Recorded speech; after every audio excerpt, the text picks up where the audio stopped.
Nossas Histórias conta hoje a história de Juliano Murlich. Ele é um dos fundadores e CEO da Trider, uma plataforma que conecta clientes com prestadores de serviços domésticos. Ele iniciou em 2016, está em Porto Alegre, portanto, e em outras cidades do Brasil. É uma startup. A propósito, o que é uma startup, Juliano? Bom, obrigado pelo convite, por participar aqui do programa. Acho que é um bom tema para a gente começar, né? Porque o tema startup, de um modo geral, é algo que está muito na moda, né? Todo mundo acha hoje que está abrindo um novo negócio, acaba muitas vezes chamando de startup, né? E é um tema que acabou sendo muito popularizado no Brasil aí nos últimos, talvez, 3 a 5 anos, né? E existem vários teóricos que falam um pouco sobre o que é. O que eu sigo mais é um professor lá dos Estados Unidos, da Universidade de Berkeley, da Califórnia, chamado Steve Blank, onde ele contextualiza que uma startup é uma empresa que está num estágio inicial, que de certa forma, falando num português bem direto, que não sabe ainda como ganhar dinheiro. Então ele inventou um modelo de negócio, inventou uma forma de como resolver um problema da sociedade, mas na prática ele não sabe como ganhar dinheiro. Não sabe se aquilo vai ser uma venda recorrente, se ela vai ser uma venda pontual, não sabe se ele vai ganhar um comissionamento por aquilo, não sabe se for um comissionamento, se isso vai ser 2% ou 25%. Então, para que ele tenha certeza de como aquele negócio vai dar certo, ele precisa testar várias hipóteses. Então, ele monta um grupo que geralmente começa com poucas pessoas, aí geralmente começa com 3 a 4 pessoas, e começa a testar essas hipóteses de maneira mais barata possível. Né? É coincidência ou não de que surgem em geral, surgiram, pelo menos as que eu conheço, surgiram em universidades, em parques tecnológicos? Com certeza, assim, acho que o ecossistema brasileiro de startups é algo que está amadurecendo de forma bem rápida, né? Se a gente for analisar aí há anos atrás, a gente, de um modo geral, no Brasil, a gente tem pouco incentivo ao empreendedorismo e de um tempo para cá, a gente viu a criação aí de muitos parques tecnológicos, a gente tem vários exemplos aqui em Porto Alegre, na região metropolitana, que de certa forma é um incentivo ali, muitos alunos, muitas pessoas que estão no estágio inicial de carreira e que se juntam ali para tentar fazer algo diferente, para tentar montar um negócio que seja totalmente inovador ou algo extremamente simples. Né, se o movimento mundial hoje, tu estivesse recentemente, ou essa semana mesmo, né? Em Barcelona, na Espanha, né? Isso mesmo. Existe um encontro que ele é chamado específico da plataforma a qual a gente tem atuação, né? Que é Home and Local Services Summit, que ele é organizado por um fundo de investimentos russo de Moscou, onde ele já fez esse encontro pelo 3º ano, onde ele reúne as principais plataformas, né, o termo técnico, né, chamando Marketplace de serviços do mundo. Então, nesse último final de semana, é um evento sábado e domingo, o dia inteiro, onde eles se encontram, todos esses marketplaces se encontram para discutir problemas. O que deu certo, o que funcionou, o que funcionou na China, o que funcionou na Austrália, o que funcionou na Coreia do Sul, Dubai. Então, era mais ou menos, eu não lembro ao certo, mas acho que deve ser em torno de 20, 25 países diferentes e mais de 40 plataformas. Onde é que ele funciona mais, né? Hoje a gente tem os mercados mais maduros, hoje a gente tem, por exemplo, uma plataforma nos Estados Unidos chamada ThumbTech. Então, é uma plataforma que este ano ele fez uma captação de 150 milhões de dólares, então, com um fundo de investimento chamado Sequoia, é o mesmo investidor de diversas plataformas, por exemplo, o Nubank aqui no Brasil, e onde, o último relato que eu tenho deles, eles tinham, nos Estados Unidos, eles estavam fazendo em média 40 mil contratações por dia. Por dia.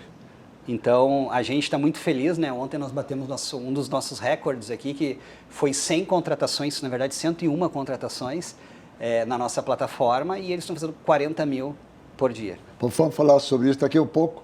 Mas também um outro aspecto importante é que as startups têm empresas que investem nela, né? São aceleradoras, tem outros nomes, não é? Não, a gente tem hoje um ecossistema, ele é composto, né, de vários atores, né? Então, a gente tem as primeiras incubadoras, que geralmente elas ficam aí muito próximas das universidades.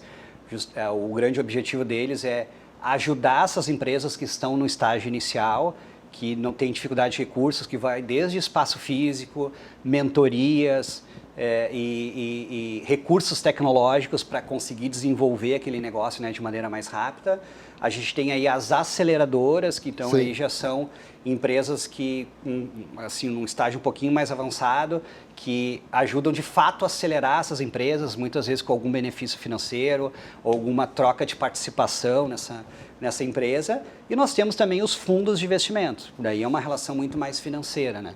Então eles compram participação dessas empresas em troca, né, de um benefício financeiro futuro. Então compra uma participação por X reais hoje, em troca que talvez 2, 3, 4, 5 anos essa participação está valendo 50 vezes mais, 100 vezes mais, assim por diante. Tem tem algumas startups que em poucos anos, né, que me lembro até de um caso, né, que foram vendidas, né, por mais de 1 bilhão de reais, né?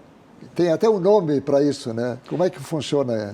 Assim, a gente tem, vamos lá, tem todo um dialeto separado nesse ecossistema de startups, né? A gente tem as startups que têm um valor de mercado acima de $1 bilhão, eles são lá intitulados de unicórnios. Então a gente já tem alguns unicórnios brasileiros, então também nesse tema de unicórnios a gente tem diversas definições. Eu também procuro seguir algumas pessoas. Na prática, são startups com pouco tempo de vida, poucos recursos. A gente tem um exemplo, por exemplo, do Instagram, falando de uma rede social aqui, que foi vendido lá para o Facebook com 17 pessoas trabalhando. É questão de 2 a 3 anos de vida, 17 pessoas por um valuation acima de $1 bilhão.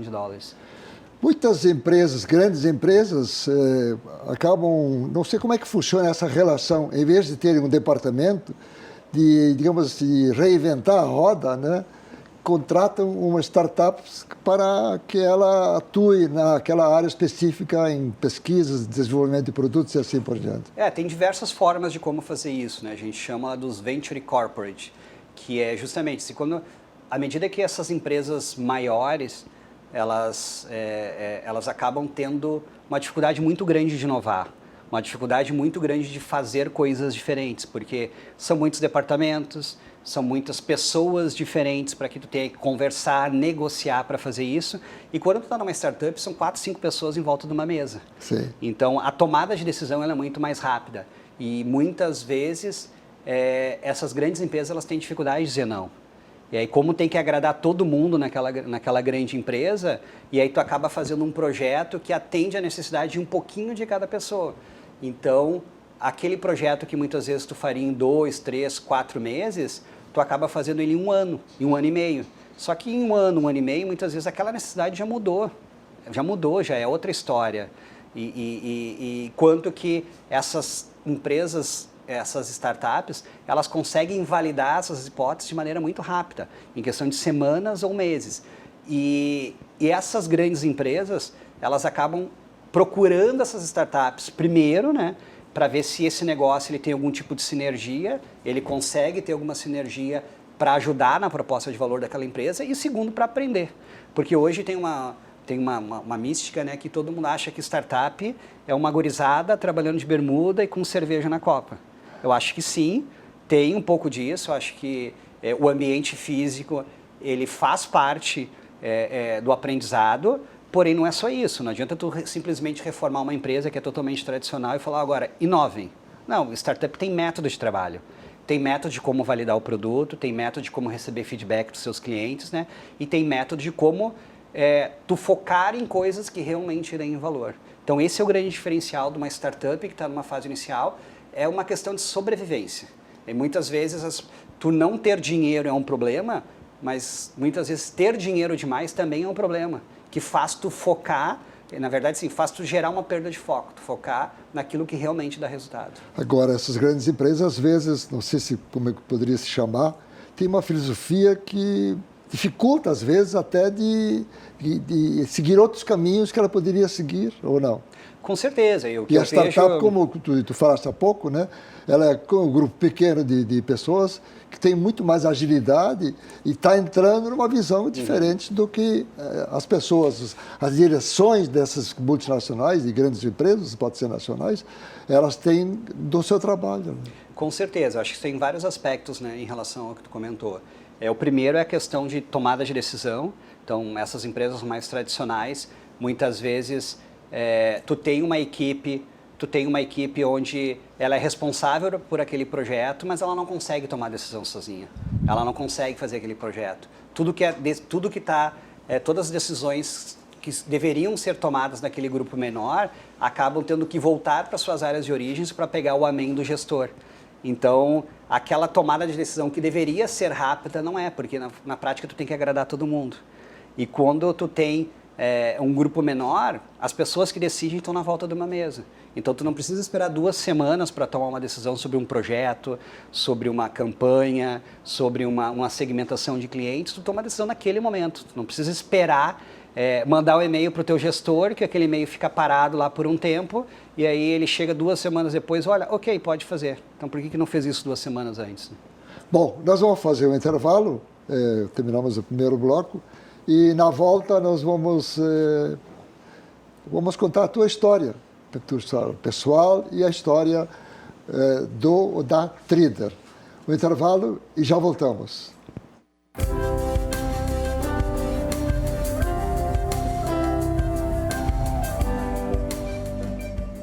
Nós estamos conversando com Júlio Murlik.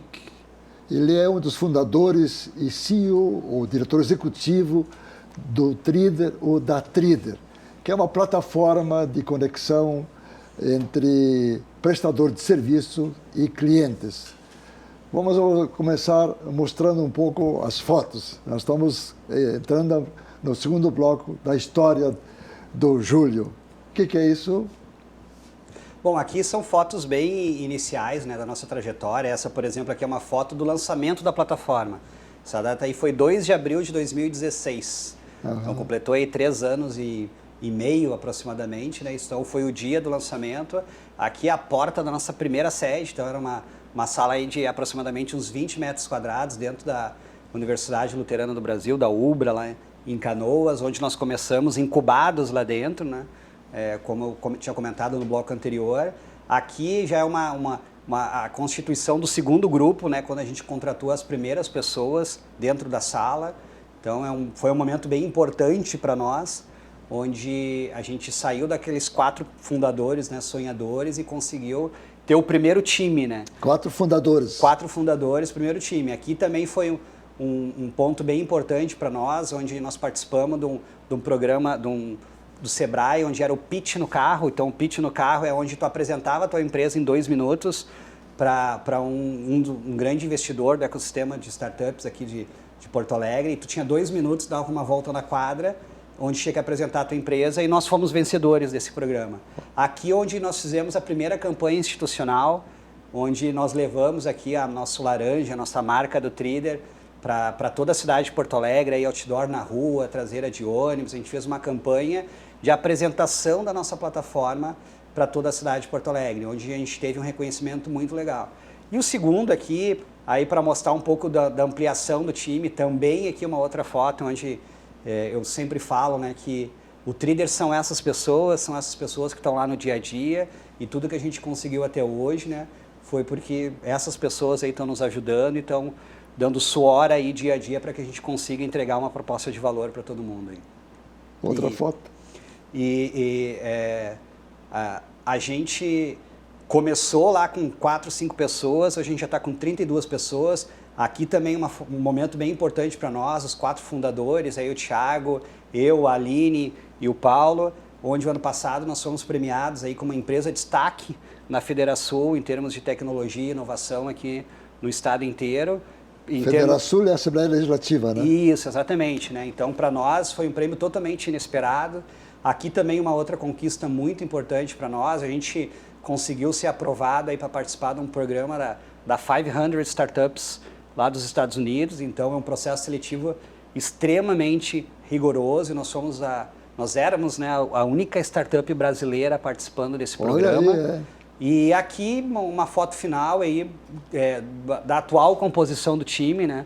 Então a gente está aí com 32 pessoas trabalhando, participando e construindo essa plataforma em conjunto com a gente, né? Que iniciou aqui em Porto Alegre, a gente testou essa proposta de valor aqui, está testando cada dia mais. Porto Alegre é um grande laboratório para nós, mas agora a gente já começou uma expansão nacional, né? Então a gente já foi para Curitiba, Belo Horizonte, Brasília, e a nossa ideia aí que em algum momento em janeiro, a gente não sabe a semana exata, também a gente abre a operação em São Paulo. Juliano, nós vamos voltar à história do Thriller, mas e a tua história pessoal? Você é formado em quê? Você é de Porto Alegre? Como é que funciona isso? Bom, eu sou de Canoas, cidade vizinha aqui de Porto Alegre. Eu sou uma pessoa que trabalhei a minha vida inteira com tecnologia. Então, comecei e fiz meu primeiro curso, não lembro exatamente, hoje eu tenho 40 anos. Então, a formação é de... Apesar dos cabelos brancos, né, eu tenho só 40 anos. A minha formação é toda a área em tecnologia, eu comecei lá com 14, 15 anos, eu fiz um curso numa antiga empresa chamada Data Control, Sim. numa série de linguagens de programação, que eu nem vou falar os nomes, né, porque a maioria das pessoas não vão conhecer. Depois disso, eu fiz graduação em informática. Na sequência, eu fiz uma especialização em redes, sistemas distribuídos e como tu criar programas em redes. Entretanto, nos lugares que eu trabalhei, eu sempre assumi posições de gestão muito cedo na minha vida. Então, eu acabei, com 20 e poucos anos, eu já tinha uma posição de superintendente de uma instituição financeira cooperativa aqui. Do Sicredi. Do Sicredi, foi onde eu trabalhei aí por 14 anos. E eu senti, como a formação era extremamente técnica, eu senti necessidade de estudar um pouco de administração. Então eu fui fazer um mestrado em administração na URGS, fiquei aí 3 anos e pouquinho nesse mestrado na escola de administração, onde me trouxe um pouco dessa bagagem mais de gestão mesmo, de um modo geral, seja de uma empresa, seja de times, de um modo geral. E foi o mestrado sanduíche, então eu tive também uma semana de aula em Barcelona, na Espanha, e outra semana de aula em Paris. E na sequência disso eu também iniciei um curso no MIT, lá em Cambridge, nos Estados Unidos. Acabei de finalizar a minha última etapa agora no meio de junho, e é um curso também em estratégia e inovação. Então, apesar de ter uma formação extremamente técnica, eu sempre atuei bem no lado de como fazer essa tradução. Consigo ter um diálogo bem técnico, mas também consigo traduzir isso também em negócio, como eu transformo a tecnologia em negócio. E como é que surgiu a Thriller? Como é que vocês se reuniram? Começou uma história muito, muito interessante, né? Porque eu, em função da minha posição que eu tinha no Sicredi, eu acabava viajando muito para os Estados Unidos, aí de 2 a 3 viagens por ano, às vezes 4 vezes no ano, e eu conheci o Uber muito cedo na minha vida. Então, o Uber se popularizou no Brasil aqui em 2015, né? A gente acha que faz uma eternidade, mas fazem ao redor de 4 ou 5 anos. Mas eu conheci ele lá em 2012. Então, sempre quando eu ia para os Estados Unidos, era aquela coisa de tu alugava um carro no aeroporto, já saía com o GPS tom-tom, saía dirigindo lá e fazia todas as coisas. Daí, numa dessas vezes, eu fui viajar com um colega do meu time e ele falou, Juliano, não vamos alugar carro dessa vez, vamos fazer tudo de Uber. E eu, lá em 2012, Uber, o que é Uber? Não sabia nem do que se tratava naquela época, né? Então a gente conseguiu fazer, ficamos mais ou menos 10 dias lá em São Francisco, na Califórnia, conseguimos fazer todas as coisas lá. E na época, né, eu lembro que a conta fechou, assim. Aquele sentimento, assim, de tu pedir um carro, em questão de 2, 3 minutos, tá aquele carro próximo a ti, te levar, tu sair do carro, não tem envolvimento com o dinheiro. Eu tive aquele sentimento lá em 2012 e sempre ficou martelando na minha cabeça que é um modelo de negócio que ele é perfeitamente replicável. É um modelo de negócio que a gente poderia levar isso para outros mercados, mas eu estava numa posição super confortável e acabei, um tempo depois, fazendo uma reforma na minha casa e quem fez reforma alguma vez sabe que tu tem muito mais experiências negativas do que positivas. O pessoal fala geralmente que tu não termina uma obra, tu abandona ela, né? que sempre fica uma Ou coisinha assumes mesmo. Exatamente, sempre fica uma coisinha para fazer, assim por diante. Então, naquele momento, lá ao redor lá de 2014, 2015, teve aquele claque assim no cérebro de tentar levar aquele modelo de negócio para esse mercado. E aí leva um tempo até tu criar coragem, né? Porque na sequência do Sicredi, eu acabei saindo do Sicredi, eu fui assumir uma posição de liderança na Amazon aqui no Brasil. Eu me mudei para São Paulo, então eu assumi um time de tecnologia da Amazon aqui no Brasil. E em paralelo a isso, a gente fez o lançamento do Trider, enfim, com o Paulo, a Aline e o Thiago. E era muito aquele trabalho assim de final de semana e também meia-noite às 6 da manhã, assim, tu voltava para casa e ficava trabalhando, assim, né? Só que chegou um momento que eu estava muito mais feliz, apesar de estar na Amazon, que era uma empresa extremamente inspiradora de se trabalhar, eu estava muito mais feliz trabalhando no meu negócio, construindo o meu caminho, do que trabalhando lá. Claro que há uma fase de transição, né? Em que você financeiramente não vai muito bem, né? Mas eu vou dizer que esse é o tipo de coisa que nem ser pai e mãe, né? Se tu faz muito planejamento, na prática tu nunca está preparado. Tu só vai ver como é quando tu é pai e quando tu é mãe. É verdade. Então nós fizemos o lançamento do Trider em abril de 2016 e em janeiro de 2017 eu pedi demissão da Amazon. Sim. Então eu fiquei, aí deu mais ou menos 8, 9 meses nesse trabalho paralelo, até realmente tomar a decisão, criar a coragem e seguir. Agora em janeiro de 2020, aí daqui a aproximadamente 2 meses, vai fazer 3 anos 100% dedicado nesse projeto. E as pessoas, os outros fundadores, como é que... Cada um tinha o seu trabalho também? Cada um tinha o seu trabalho. No caso da Aline, ela é minha esposa, foi ela que a primeira a começar, né? Então, nós temos 3 filhos, então quando nasceu a nossa última filha, foi uma decisão familiar dela pedir demissão e ficar próximo, né, junto das crianças. Entretanto, quando ela foi voltar para o mercado de trabalho, a gente também encontrou aqui um mercado de trabalho extremamente preconceituoso, ela meio que teve que dar um restart na carreira dela, e já que a gente estava com essa ideia, começou muito dela de iniciar, ela assim, foi a primeira que foi lá para aquela salinha lá com 4 pessoas, e hoje, enfim, cuida um pouco da parte burocrática também, certamente. Isso, ela, né? enfim, cuida de toda a parte operacional, né? No início, captação de profissionais e assim por diante. Aí o Thiago, ele trabalhava na IBM e o Paulo trabalhava no Sicredi. Então, todo mundo foi pedindo demissão. Daí o Thiago, se não me engano, ele pediu demissão em junho ou julho daquele ano, e o Paulo, eu acho que outubro ou novembro. Então as pessoas foram pedindo demissão, foram indo para lá, e eu pedi em janeiro. Fui o último a pedir demissão. Então nós se juntamos lá, eu lembro, janeiro, fevereiro, nós 4 naquela salinha, fechado lá, para a partir daí a gente dar os primeiros passos em conjunto até contratar as primeiras pessoas. Mas a ideia era desta área de atuação. Né? Dessa área de atuação. A gente sempre pensou, porque a gente olha assim todos os mercados, olha para o mercado de alimentação, a gente tem aí iFood, agora Uber Eats e várias outras regionais. A gente olha para o mercado de, vamos lá, fintechs, bancos digitais, tinha o Nubank, hoje tem mais uns 10 por aí. Quando a gente olha para serviços, a gente não tem nenhuma plataforma que seja referência. Então nós estamos trabalhando para ser essa referência, ser essa plataforma que todo mundo vai lembrar quando precisar de um serviço. Agora, certamente, eu senti que o que ajudou mesmo foi a tua experiência negativa na reforma da casa. Com certeza. Eu acho que depois de eu ter entrado, né, nesse mundo do empreendedorismo, a gente estudando mais e conversando aí com bastante case, a gente vê que os melhores projetos são aqueles que partem de uma necessidade pessoal. Porque tu tem a dor, tu sabe o que é o problema, tu sabe o que é, no nosso caso específico, assim, como é contratar hoje, assim, tu quer contratar um eletricista em Porto Alegre, para onde que tu vai? Ou tu fica muitas vezes refém de uma indicação de um amigo, de alguém da família, mas uma indicação muitas vezes aquela pessoa ela teve uma experiência positiva e a outra pode ser negativa. Nós estamos conversando com o Juliano Murlik, ele é um dos fundadores e diretor executivo da Trider, que é uma plataforma de conexão entre prestadores de serviços e clientes.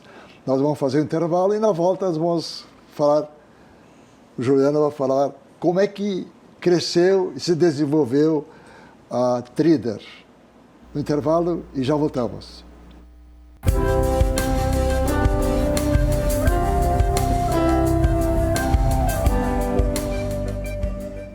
Nós estamos conversando com o Juliano Murlich. Ele é um dos fundadores e diretor executivo da Tridr, a plataforma de conexão entre fornecedores e prestadores de serviço e clientes.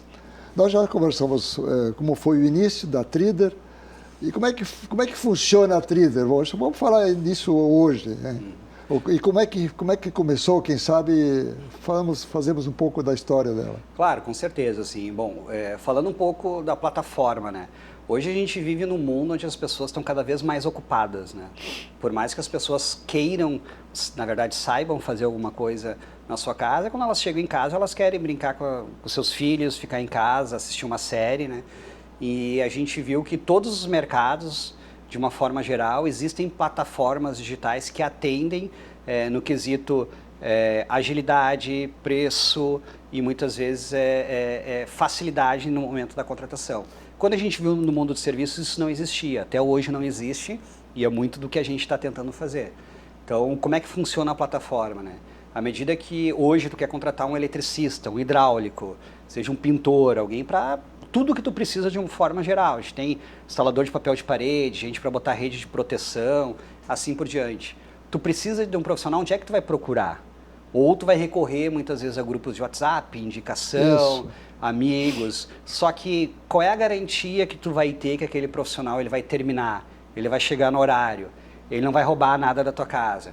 Então nós montamos uma plataforma que nós estudamos profundamente como é que é o processo de contratação e nós montamos uma plataforma que resolve todos esses problemas. Então o primeiro ponto é buscar. Então, hoje, ou tu digita no Google lá, eletricista Porto Alegre, vai vir 50 opções, mas como é que tu vai saber quem é o bom ou quem é o ruim? E pela plataforma, tu faz isso rapidamente, então é um processo extremamente simplificado, que tu faz em 30, 40 segundos, tu pede um eletricista, um hidráulico ali. A partir daí, esse pedido ele é encaminhado para um conjunto de profissionais, com base numa série de regras de negócio, que pega a localização, endereço, avaliações anteriores, e a partir daí tu começa a receber orçamentos. Só que cada profissional que te dá o orçamento, tu consegue ver todo o perfil dele de trabalhos anteriores.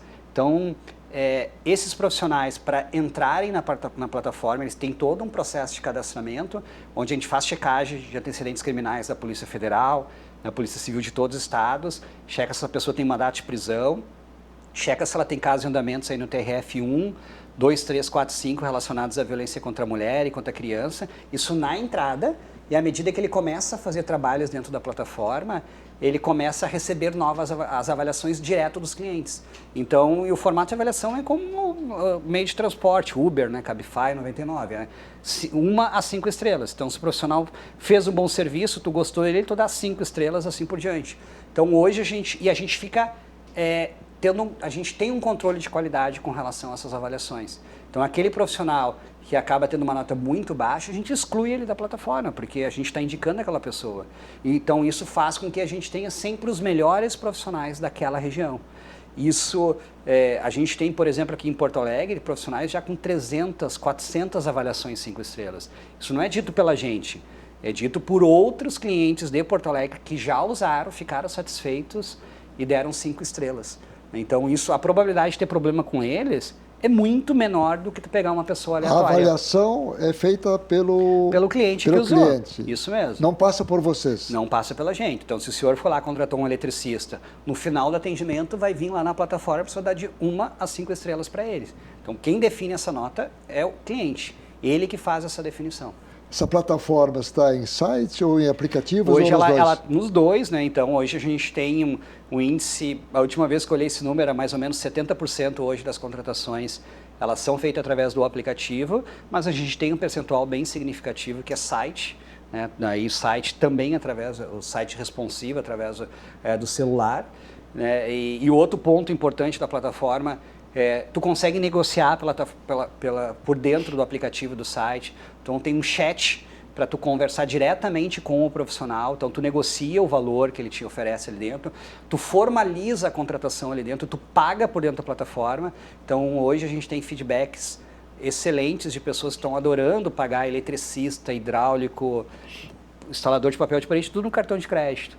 Então nós montamos uma engenharia financeira onde todos os serviços são parcelados em até 6 vezes sem juros ali dentro. E o mais importante é que ele não encerra no pagamento.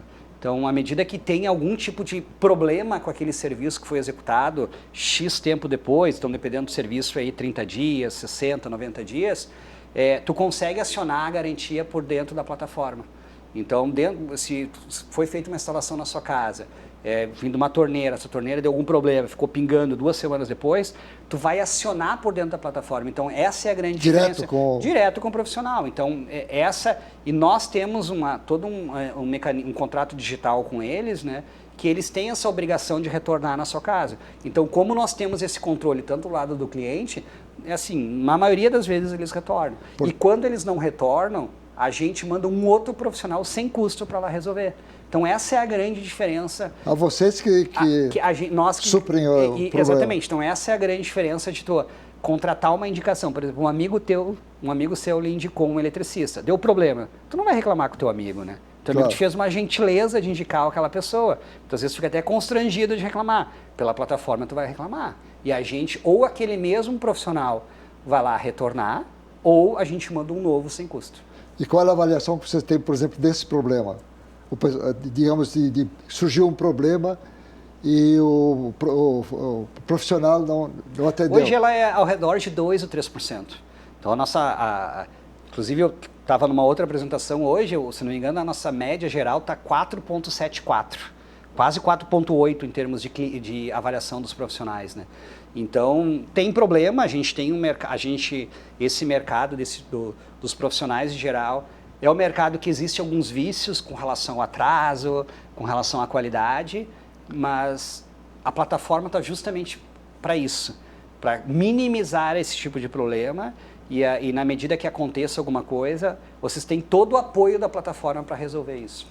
E como é que vocês captam os profissionais, né? Há diversas formas. Assim, a gente tem hoje uma série de campanhas que são direcionadas para o cliente final.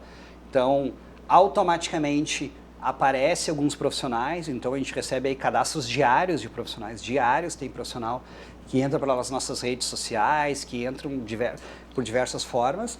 E quando a gente está entrando numa cidade específica, numa cidade totalmente nova, por exemplo, agora, a gente tem uma grande operação em Porto Alegre aqui, mas nós fomos para Curitiba, Belo Horizonte, Brasília e agora a gente está iniciando as captações em São Paulo.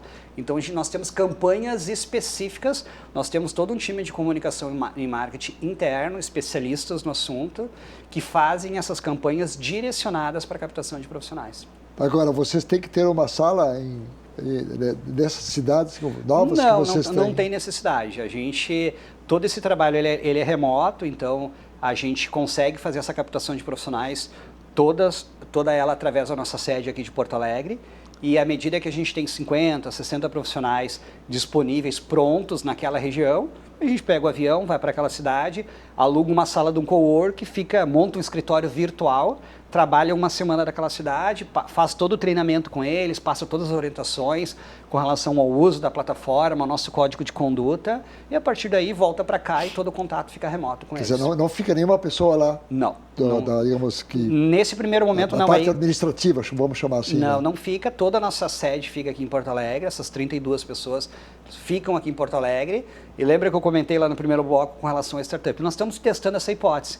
Provavelmente ali na frente, se nós tivermos uma conversa daqui um ano e meio, à medida que vai crescendo a operação numa cidade, talvez tenha que ter necessidade de ter uma pessoa local, uma, 2, 3 pessoas, mas isso é um problema lá para frente. Vocês também estão em contato com, aliás, a primeira informação que eu soube da Tridder foi através do prefeito Nelson Marquesan Júnior, numa palestra que ele fez na Câmara Brasília-Alemanha, onde ele falou da Tridder que ela vai fazer um projeto piloto de manutenção em 5 escolas municipais. Conta um pouco essa história, como é que funciona e em que pé está. Nós participamos de um programa que foi organizado pela Secretaria Municipal de Educação, chamado Start Edu, onde eles fizeram, a Prefeitura de Porto Alegre, de modo geral, através da Secretaria, fizeram um programa para aproximar startups que consigam ajudar de alguma forma as escolas públicas de Porto Alegre. Então, eles avaliaram aí, eu não vou lembrar dos números exatos, começou com 70, 80 startups, foram processos que foram classificatório, foram eliminando algumas startups ao longo dessas etapas e finalizou, se eu não me engano, com 8 ou 9 startups. Para várias áreas. Para várias áreas. E a grande maioria delas, elas estão relacionadas a métodos de ensino, jogos escolares, plataformas de digitalização de processos internos da escola.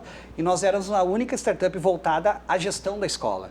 Porque hoje o processo de contratação de um profissional, por exemplo, entupir uma privada. Gestão e manutenção. Gestão e manutenção, que eu falo tudo isso como se fosse a gestão da escola. Sim, okay. É uma atribuição hoje do diretor da escola e também do assistente financeiro. Então, uma privada está entupida, tem que pintar uma sala, uma grade está com problema, uma maçaneta de uma porta, assim, problemas de manutenção em geral da escola. Hoje ele é um processo complicado, é um processo que leva semana ou meses. Fica lá aquela plaquinha lá da privada lá, interditada. E a gente acredita muito que o espaço físico, ele não é o único ponto, mas ele é um complemento extremamente importante no aprendizado das crianças. Então a gente vai trazer esse processo que ele é semanas, né, para dias. Então todo esse benefício de prestadores de serviço, de ter essa qualificação, de ter essa agilidade, a gente está levando isso para essas escolas. Então nós fomos adiante nesse edital, fomos adiante nesse processo interno e agora a gente vai começar nos próximos dias piloto em 5 escolas que foram definidas pela Secretaria Municipal de Educação. A gente inicia esse piloto, vai ficar aí aproximadamente aí de 3 a 4 meses de piloto nessas escolas e conforme o resultado do piloto a gente vai levando aí para as 98 escolas municipais de Porto Alegre. Em tese, vocês foram escolhidos entre vários que tinham interesse. Exatamente. Na mesma área? Tinha outros da mesma área, mas eu não lembro exatamente se tinha outros específicos. Na verdade, acho que não. Relacionado à gestão e manutenção, só era nós que estávamos participando do processo, né? As outras eram todas relacionadas ao processo de aprendizado. Bom, e como é que vocês fazem agora? A próxima etapa vai ser São Paulo, né? Isso, né? E aí? São Paulo para nós é um mercado muito maior, né? Então, a gente, de certa forma, se preparou para ir para São Paulo, porque a gente iniciou aqui a grande operação aqui em Porto Alegre, que é ao redor de 1.400.000 pessoas, depois a gente foi para Curitiba, 2.300.000, depois Belo Horizonte, 2.700, Brasília, 3.200.000 e agora São Paulo, 12 milhões. Então, assim, a gente fala que 3 bairros de São Paulo é quase o tamanho de Porto Alegre aqui, né? Mas a gente entende que a gente está preparado naquele processo de aprendizado, né, de testar hipóteses, a gente testou e aprimorou muito esse processo de expansão nessas outras cidades para já levar um processo um pouco mais maduro, né, para São Paulo. Como é que vocês vão dizer, estamos aqui em São Paulo, e aí?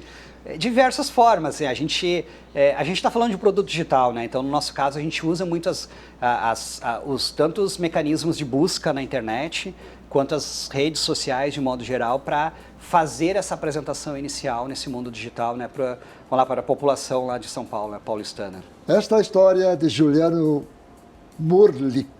Murlik, polonês. Polonês. Isso mesmo. E da Trider, uma plataforma digital que conecta clientes com prestadores de serviço ou prestador de serviço com clientes. Nós queremos agradecer a tua presença aqui, foi uma bela de uma história. Tomara que surjam outras que tenham tanta utilidade assim, prática para todos nós que somos potenciais clientes da Trider. Como de modo especial, eu quero agradecer a audiência deste programa por parte dos telespectadores, prometendo estar de volta sempre às terças-feiras, às 8h15 da noite. Muito obrigado e até a próxima terça.